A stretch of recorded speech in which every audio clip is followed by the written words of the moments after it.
एक बार की बात है, एक साधु बाबा एक पेड़ के नीचे बैठकर तपस्या कर रहे होते हैं और वो साधु बाबा कई सालों से तपस्या कर रहे थे। एक दिन एक जहरीला सांप उस साधु बाबा के नजदीक बैठा था। जैसे ही वो सांप साधु बाबा को काटने जाता है, पीछे से एक चुड़ैल आकर उस सांप को पकड़कर दूर फेंक देती है। तभी तुरंत साधु बाबा की आंखें खुल जाती हैं। एक चुड़ैल होकर तुमने हमारी जान बचाई। हम बहुत ही प्रसन्न हैं तुमसे। मांगो, क्या मांगना चाहती हो? जो तुम मांगोगी वो मिलेगा। मैंने तो सांप को खाने के लिए उसे उठाया था। साधु ये समझ बैठा कि मैंने उसकी जान बचाई है। ये कोई साधारण साधु नहीं लगता। कई दिन से कोई जंगली जानवर नहीं मिला खाने को। मौका अच्छा है इस साधु से कुछ मांगने का। क्या सोच रही हो? जल्दी बोलो। अगर हम एक बार यहाँ से चले गए तो फिर कभी दिखाई नहीं देंगे। ठीक है, मांगती हूँ। मुझे ना एक उड़ने वाला पक्षी बना दीजिए साधु बाबा, जिसकी नजरें चाकू से भी तेज हो और वो बादलों की गहराइयों तक उड़ सके, ऐसा पक्षी। ठीक है। साधु अपने कमंडल से जल निकालता है, उसे हाथ में लेते हुए कुछ मंत्र पढ़ता है और चुड़ैल के ऊपर फेंक देता है। तभी चुड़ैल के दोनों तरफ पंख निकल आते हैं। अब उसका आधा शरीर एक बाज का था और आधा चुड़ैल का। फिर साधु बाबा वहाँ से चले जाते हैं। चुड़ैल पंख पाकर बहुत खुश थी। कैसा बुद्धू बनाया मैंने उस साधु को। अब मैं इन पंखों से कहीं भी उड़ सकती हूँ। तभी चुड़ैल उड़कर एक बड़े से पेड़ पर जाकर बैठ जाती है। उस पेड़ पर एक बड़ा सा घोंसला बना था। वो घोंसला एक बाज का था और उस घोंसले में बाज के 3 छोटे छोटे बच्चे भी थे। अरे, ये घोंसला तो किसी बाज का लगता है। मेरा यहाँ रहना ठीक नहीं है। अगर उसने मुझे अपने बच्चों के आसपास देख लिया तो वो नोच नोच कर मुझे खा जाएगा। तभी चुड़ैल की नजर कुछ नुकीली झाड़ियों पर पड़ती है।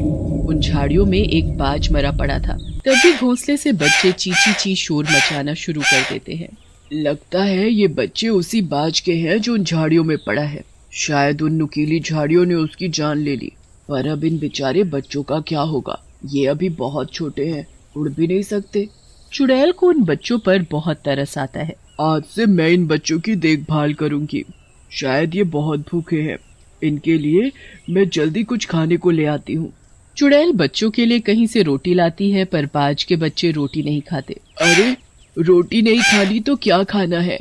हे भगवान, ये मैं कैसी मुसीबत में पड़ गई। हाँ, बाज को मांस खाना पसंद है, तो उसके बच्चे भी मांस ही खाएंगे। तभी वहाँ जंगल में एक आदमी दिखाई देता है। वो वहाँ लकड़ियाँ चुनने आया था। क्यों ना मैं इस आदमी को इन बच्चों का भोजन बना दूं? फिर क्या था? चुड़ैल अपने पंख फैलाती हुई उस आदमी को पकड़कर पेड़ पर ले जाती है। बाज के बच्चे उस आदमी को देखते ही उसे नोच नोच कर खा जाते हैं। इन बच्चों की पसंद और मेरी पसंद बहुत मिलती जुलती है। बाज के बच्चे अब चुड़ैल को अपनी माँ समझने लगे। सभी बच्चे चुड़ैल से चिपक कर सो जाते हैं। सुबह होते ही बच्चे फिर से खाने के लिए शोर मचाने लगते हैं। चुड़ैल खाने की तलाश में गांव में घुस जाती है। अरे वो देखो, वो क्या बला है? उसका तो आधा शरीर चुड़ैल सा और आधा बाज का दिखता है। पर वो यहाँ हमारे गांव में किस लिए आई है? ये हम सबको कैसे घूर घूर कर देख रही है? देखो देखो। सुनो गांव वालों, मेरे बच्चे बहुत भूखे हैं।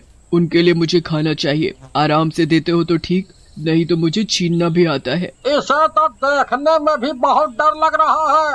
अरे भाइयों, इसे जो चाहिए वो दे दो और यहाँ से दफा करो। तभी 2-3 गांव के आदमी अपने अपने घरों से खाना लाकर उस चुड़ैल के सामने रख देते हैं।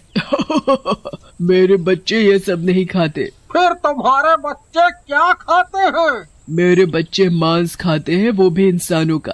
भागो भागो, तभी अपनी अपनी जान बचाओ और अपने अपने घरों में जल्दी छिप जाओ। तभी चुड़ैल उड़ती हुई रामू को अपने पंजों से पकड़ लेती है। छोड़ छोड़ छोड़, मुझे मत मारो।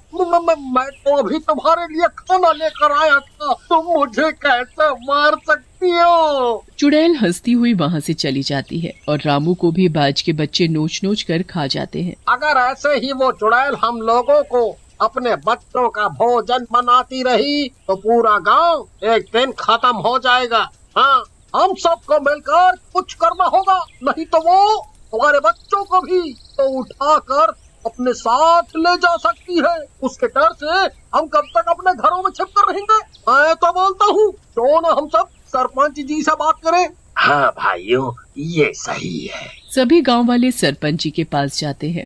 सरपंच जी, हम सबकी रक्षा करना आपका फर्ज है। वो चुड़ैल बाज कभी भी गांव में घुस जाती है और किसी को भी उठाकर अपने बच्चों का भोजन बना देती है उसे।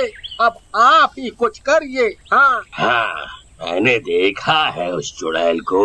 वो चुड़ैल बहुत ही खतरनाक है, पर मैं भी क्या कर सकता हूँ। मैं बहुत बेबस हूँ। मैं ठहरा बुजुर्ग आदमी, उस चुड़ैल के सामने मैं कुछ नहीं हूँ।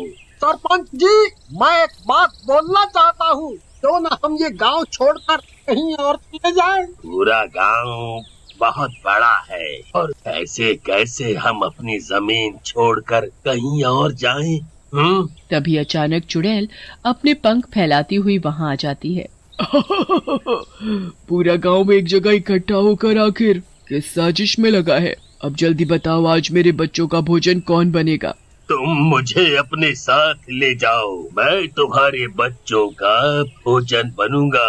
अगर मेरे मरने से गांव का भला होता है तो मैं उसके लिए सबसे आगे हूँ। चुड़ैल सरपंच को उठाकर अपने साथ ले जाती है, पर उसके बाद भी उसका गांव में आना बंद नहीं हुआ। समय बीतता गया। अब बाज के बच्चे बड़े हो गए थे, उड़ भी सकते थे। चुड़ैल ने बाज के बच्चों का पालन पोषण अपनी ही तरह किया था, उन्हें अपनी ही तरह खूंखार और खतरनाक बनाया था। मेरे बच्चों, अब तुम बड़े हो गए हो, अपना भोजन खुद ढूंढ सकते हो। जाओ और अपना शिकार ढूंढो। तीनों बच्चे इंसानों से भी बड़े हो गए थे। कलुआ के बापू, वो कौन सा पक्षी है? इतना विशाल बड़ा, पहले तो कभी नहीं देखा ऐसा पक्षी। अरे वो बाज है, बाज। पर ये गांव के ऊपर क्यों मंडरा रहे हैं? अरे ये तो बाज है। ये बाज तो यही इधर ही की तरफ आ रहे हैं। ये मेरे बच्चे हैं, इन्हें भूख लगी तो यहाँ आ गए। तभी तीनों बाज अपने पंजों में एक एक आदमी को दबोच लेते हैं और उन्हें नोच नोच कर इधर उधर फेंकने लगते हैं। ऐसे ही बाज एक एक करके सभी आदमियों को नोच नोच कर फेंकने लगे। ये क्या कर रहे हैं? अगर ये ऐसे ही एक दिन में सभी लोगों को मार देंगे तो आगे क्या खाएंगे? ये सही नहीं कर रहे। मुझे इन बच्चों को रोकना होगा। रुको मेरे बच्चों, रुको। ऐसा मत करो, सभी को मत मारो। ऐसे सभी को मारोगे तो कल क्या खाओगे? बाज को चुड़ैल की कोई बात समझ नहीं आती। चुड़ैल उन्हें रोकती है, पर तीनों बाज लोगों को मारने में लगे हुए थे। मैं शायद ये भूल गई कि ये मेरे अपने बच्चे नहीं हैं। ये तो बाज के बच्चे हैं। इन्हें तो सिर्फ मैंने पालकर बड़ा किया है। ये सब मेरी बात नहीं समझते। तभी कुछ गांव वाले अपने अपने हाथों में मशाल जलाकर लाते हैं और उनसे सभी बाज के बच्चों को भगा देते हैं। चुड़ैल भी उनके साथ चली जाती है। अगर हम सब एक साथ मिलकर रहेंगे तो चुड़ैल और उसके बच्चे हमारा कुछ नहीं बिगाड़ पाएंगे। हाय रे, वो बाज मेरे पति को मार गए, मुझे विधवा कर गए। मुझे भी क्यों नहीं मार गए तुम? मुझे भी मार दो, खा जाओ मुझे। ये सब और कितना चलेगा? पहले तो बस चुड़ैल ही थी, पर अब तो उसके बच्चे भी गांव पर हमला करने लगे। हमें कुछ तो करना होगा। तभी वहाँ गांव में वही साधु बाबा आ जाते हैं। चारों तरफ लोगों को मरा देख और तड़पता देख वो चौंक जाते हैं। ये सब क्या है? किसने किया ये सब? बाबा, मैं बर्बाद हो गई। उसने मेरे पति को मार दिया। किसने मारा? हमें बताओ। जिसने भी ये सब किया है हम उसे दंड देंगे। बाबा, ये सब एक चुड़ैल ने और उसके बच्चों ने किया है। वो चुड़ैल का आधा धड़ बाज का है और आधा चुड़ैल का है। वो और उसके बच्चों ने इस गांव में आतंक मचा रखा है। रोज आते हैं और गांव के लोगों को मार कर खा जाते हैं। अच्छा, तो ये उसका किया धरा है। मैंने उसे उसके अच्छे व्यवहार की वजह से बाज के पंख दिए थे, पर उसने उनका गलत उपयोग किया।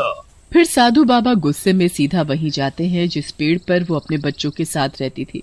साधु के पीछे सभी गांव वाले भी होते हैं। दुष्ट चुड़ैल, तेरी इतनी हिम्मत! तूने लोगों को मारकर अच्छा नहीं किया। मैं तुझे श्राप देता हूँ।